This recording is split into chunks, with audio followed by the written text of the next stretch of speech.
गजाननं भूतगणातिसेवितं कपित्थजम्बूफलसारभक्षितम् उमासुतं शोकविनाशकारणं नमामि विघ्नेश्वरपादपङ्कजम् आपदामपर्तारं दातारं सर्वसम्पदां लोकाभिरामं श्रीरामं भूयो भूयो नमाम्यहम् आर्तानामार्तिहन्तारं भीतानां भयनाशनं द्विषतां कालदण्डं तं रामचन्द्रं नमाम्यहम् रामाय रामभद्राय रामचन्द्राय वेदसे रघुनाथाय नाथाय सीताया पतये नमः।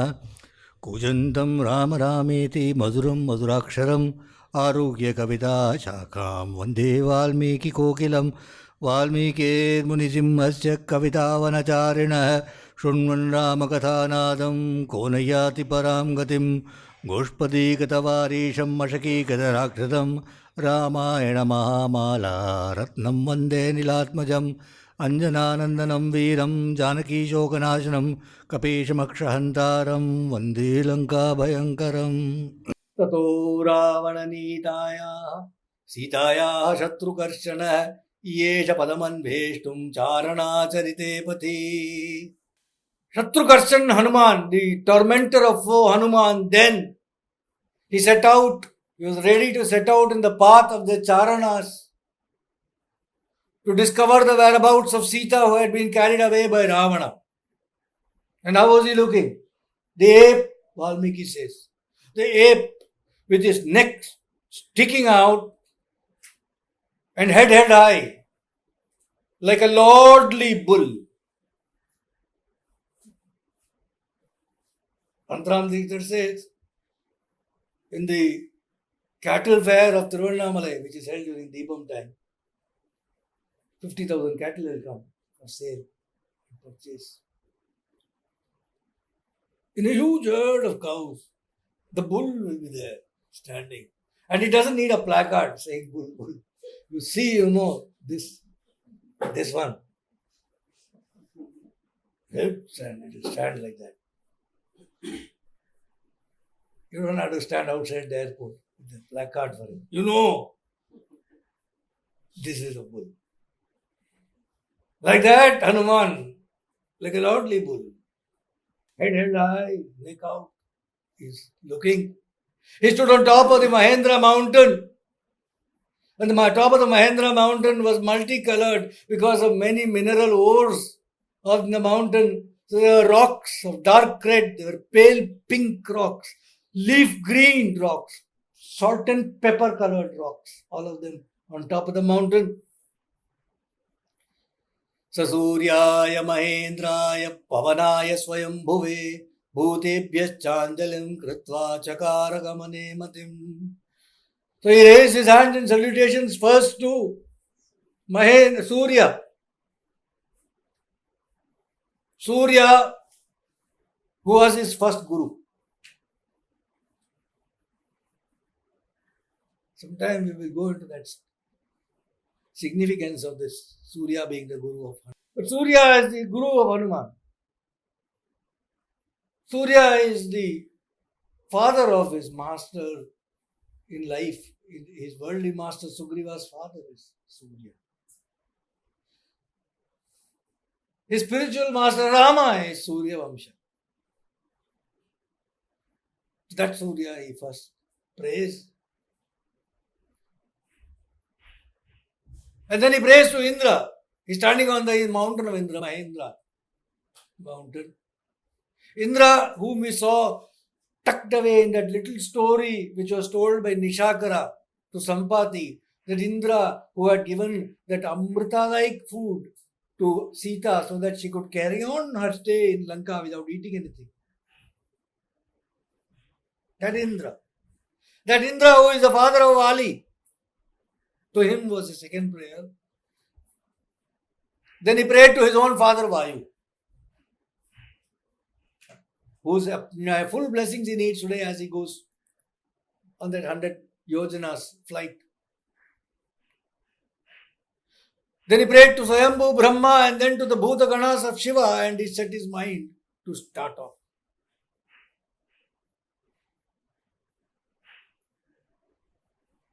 He is one of the Rudras, Ekadasha Rudra, Hanuman. 5 afflictions, 6 impurities of mind, 11. Those 11 are undone by Hanuman. Hanuman, he thinks of the Bhutaganas of Shiva. Anjalim prangmukah kritva pavanayatmayonaye tato hi vavridhe gantum dakshino dakshinam disham. He first turned towards the east. He made his obeisance to his father, the wind god, the author of his own being. Vayu Bhagavan he prayed to, and then he rapidly grew in size and then turned towards the south, intent. Now, and as these fellow apes and bears gazed in awe, he started swelling like the sea swelling in the waxing moon. Huge body now. He pressed down upon the mountain top to take his leap. And Goswami Tulsidas says in Ramcharitmanas, he steadied himself, bar bar Raghubir Samhari. Again and again he studied Rama in his heart as he prepared to jump. Firmly placed. Going back to Valmiki, he pressed the mountain. Hanuman pressed the mountain started tottering. All the trees in the mountain started to shake, and the flowers on top of the trees just fell down all over the mountain. It was covered by flowers. The mountain itself seemed to have suddenly burst profusely into flowers.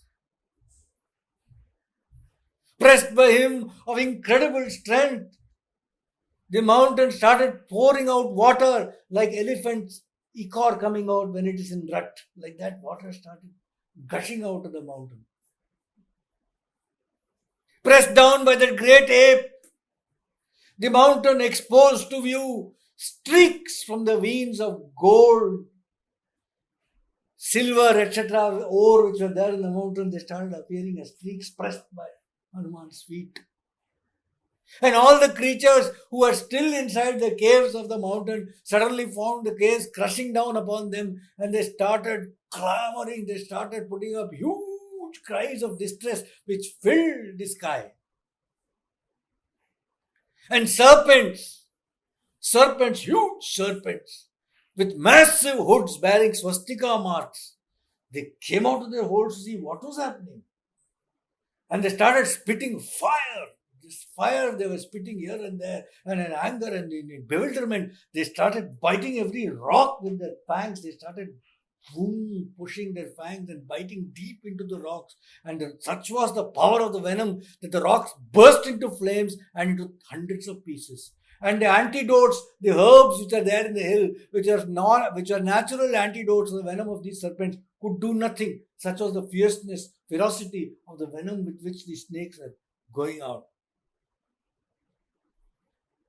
And the tapasvis who were still in the mountain, suddenly they thought this entire mountain is breaking up because of some evil spirits. And they abandoned the mountain. And then there are the Vidyadharas there. The Vidyadharas who care for nothing. They are drinking and they are enjoying themselves. Vidyadhara men, Vidyadhara women, golden vessels full of wine. And nothing can disturb them. You can walk past them. You can do anything. They will not be concerned. Such is their nature. This Hanuman's pressing of the mountain shook the hell out of them. They got up, leaving all the golden vessels full of wine, and rose into the sky. Male, females together, Vidyadharas looking at what is happening. They were wearing garlands of red flowers, tipsy they were. Lotus eyes red with drink.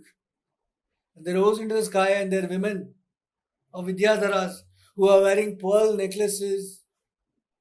They were wearing anklets and shoulder rings and bracelets, and they all stood smiling by the sides of their spouses, and they were astonished to see what they were seeing. The Hanuman pressing down on the earth, getting ready to jump.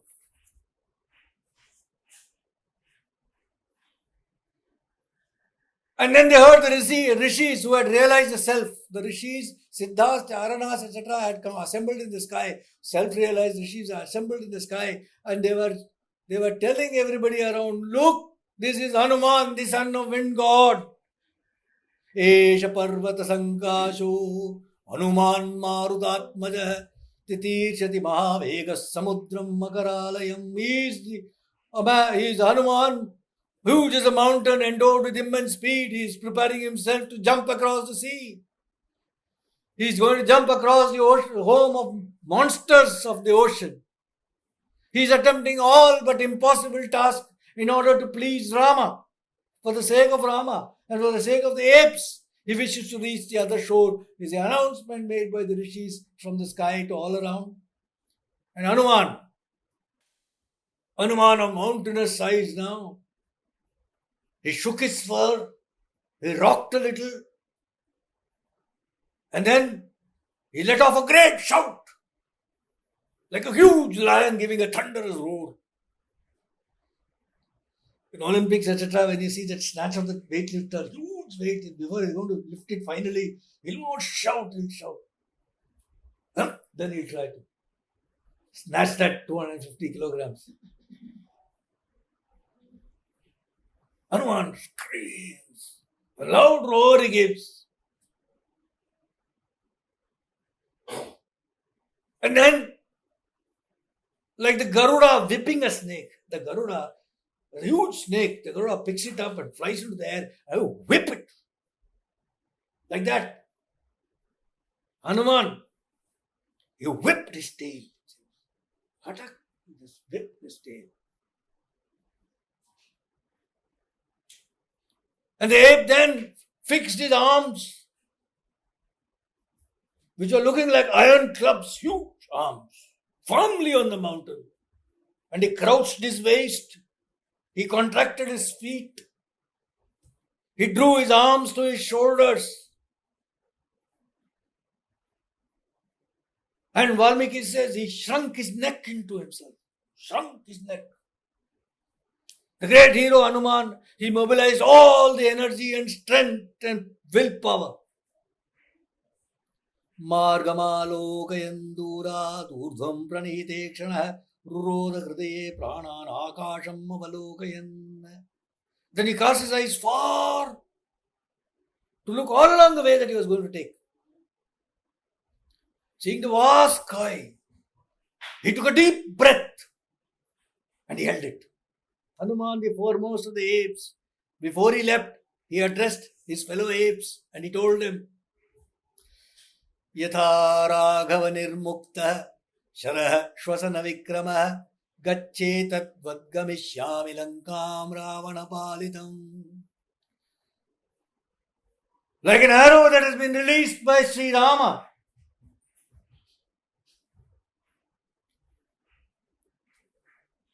with the speed of wind,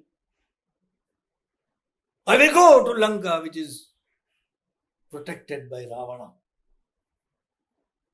Nahi drikshyam yaditam lankayam janakatmajam anenaiva hivegena gamishyami suralayam. And if it so happens that I go there and I don't happen to see Sita, the daughter of Janaka, then with the same speed I will go to Devalokam.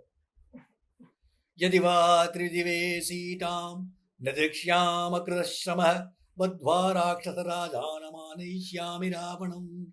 And if it happens that I go and in Devaloka also I don't find the daughter of Janaka, then I go back to Lanka and with little or nothing, no effort, I will tie up Ravana and I will bring him here. Sarvatha kritakaryoham eshyami sahasitaya anayishyami valankam samutpatya saravanam.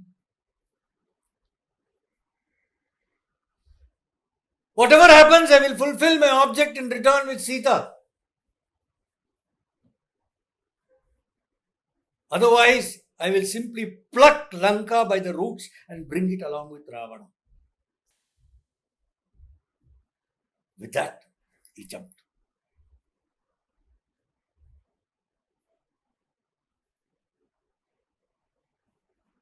Yatha Raghava Nirmukta Sharah Shvasana Vikrama. What does he call himself? The arrow of Rama. Our elders say,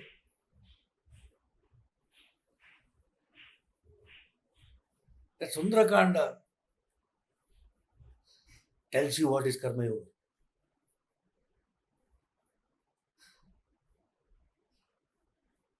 Hanuman. What does Hanuman mean? We saw the story of his jaw being broken. Hanu, because of Indra's Vajra, when he went to catch the sun. Goswami Tulsidas says that jaw, nothing happened, that Vajra got hurt. It hit the jaw. Vajra got bent.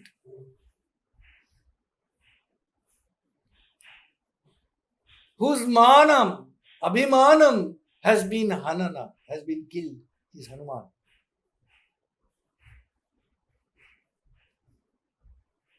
The arrow of Rama. He may be going to Lanka. Who has dispatched it? It is Rama. It has no will of its own. The arrow has got no will of its own. It will do the damage.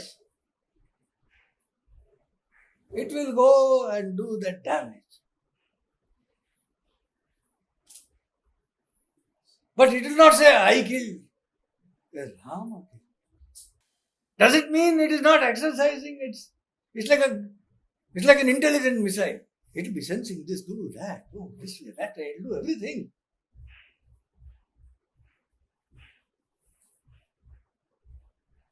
But the doer is not that. The doer is someone else.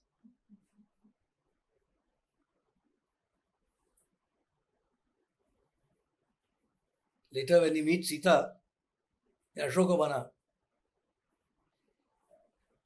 in the Rasa Anubhava they say, the story comes also in Valmiki Ramayana, she will tell, among other things, some messages she also gives back to Rama. One of the messages she gives back to Rama is, Rama, tell Rama, remind him, she will say, of that occasion when we were alone together in the forest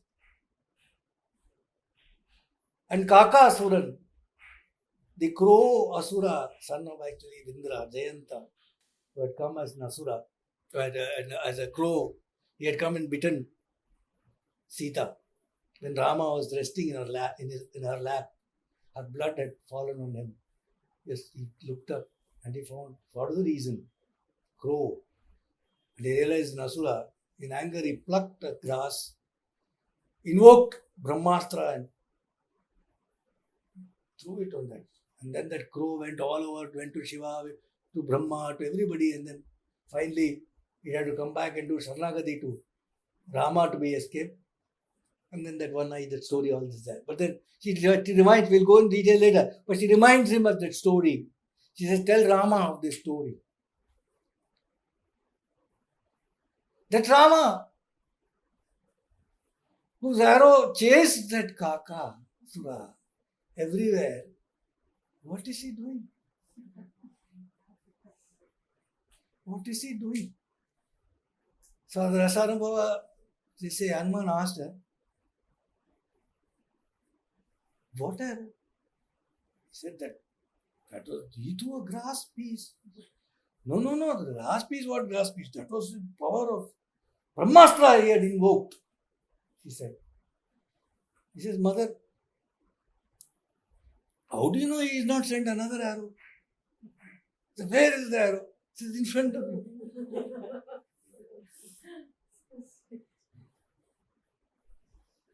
He's put the power of his name into it and sent it go.